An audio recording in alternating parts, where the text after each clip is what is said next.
Hello friends, आप सभी का स्वागत है मेरे यूट्यूब चैनल पर। आज हम महाराष्ट्र बोर्ड हिंदी मीडियम कक्षा 9वीं की हिंदी कुमार भारती की दूसरी इकाई का तीसरा पाठ गोदान के स्वाध्याय के प्रश्नोत्तर देखेंगे। स्वाध्याय से पहले आपको कुछ और भी प्रश्न दिए होते हैं, पहले उनके उत्तर देखते हैं। पहला है मौलिक सृजन। होरी के जीवन में परिवार और गाय दो ही शीर्षस्थ थे, सार्थकता स्पष्ट कीजिए। इसका उत्तर आपको स्क्रीन पर दिखाई दे रहा होगा, आप वीडियो को पॉज करके उसे नोट कर लीजिए। अगला प्रश्न है सूचनानुसार कृतियां कीजिए। इस प्रश्न में आपको दिए गए पैराग्राफ के अनुसार सभी प्रश्नों का उत्तर लिखना है। पहला प्रश्न है संजाल हीरा का वर्णन। इसका उत्तर है बाल बड़े हुए, कपड़े तार तार, मुंह सूखा हुआ तथा शरीर में रक्त मांस नहीं और कद छोटा। अगला प्रश्न है वाक्य पूर्ण कीजिए।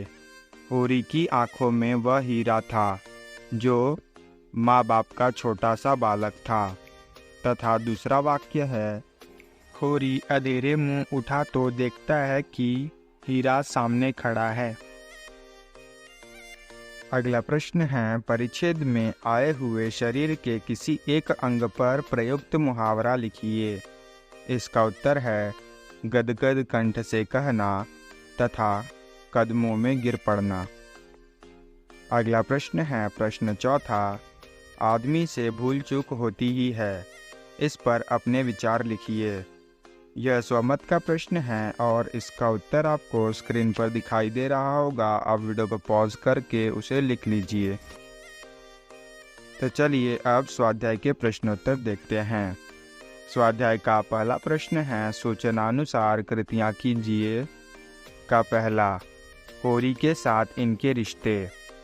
इसका उत्तर है हीरा भाई, मंगल पोता, राम सेवक दामाद, मालती देवी परिचारिका तथा शुभचिंतक, धनिया पत्नी, गोबर पुत्र तथा रूपा बेटी।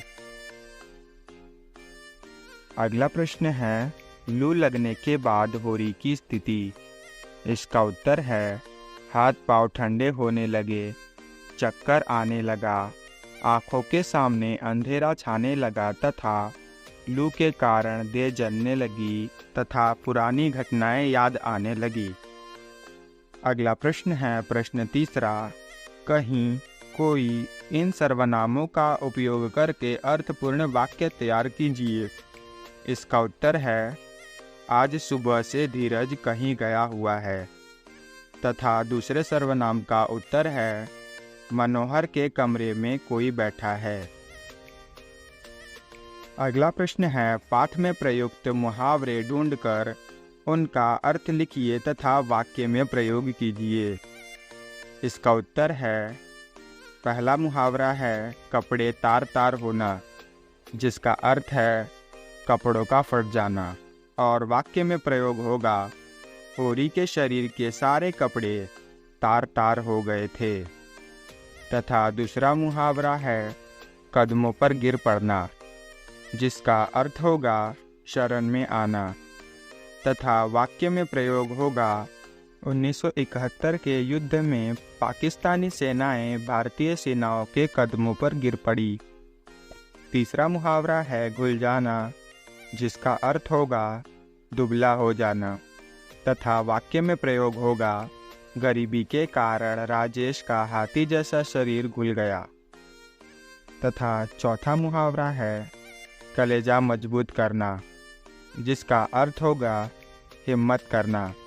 तथा वाक्य में प्रयोग होगा कलेजा मजबूत करके ही हीरा अपने भाई होरी से मिलने आया।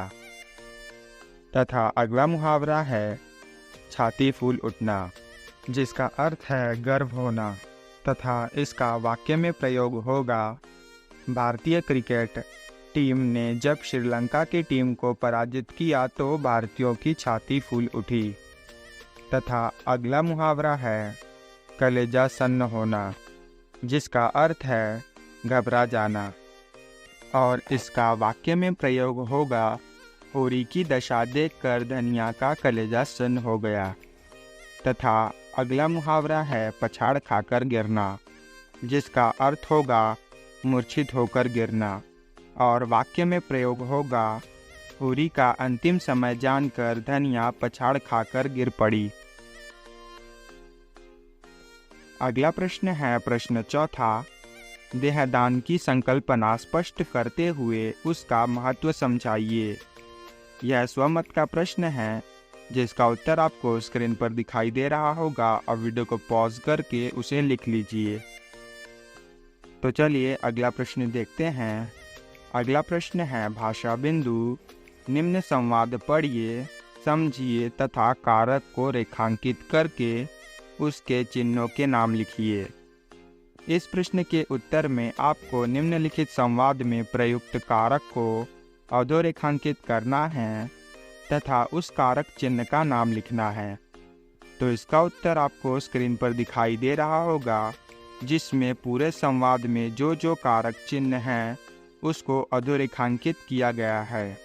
तो आप वीडियो को पॉज करके उसे नोट कर लीजिए तथा इन कारक चिन्हों के नाम अभी आपको स्क्रीन पर दिखाई दे रहे होंगे, आप उसे भी लिख लीजिए। इसी के साथ इस पाठ के सभी प्रश्नोत्तर यहीं समाप्त होते हैं। अगर आपको ये वीडियो पसंद आया हो तो वीडियो को लाइक कीजिए और आगे के सभी पाठों के प्रश्नोत्तर की वीडियो की नोटिफिकेशन सबसे पहले पाने के लिए हमारे चैनल को सब्सक्राइब करके बेल आइकन को ऑन कर लीजिए।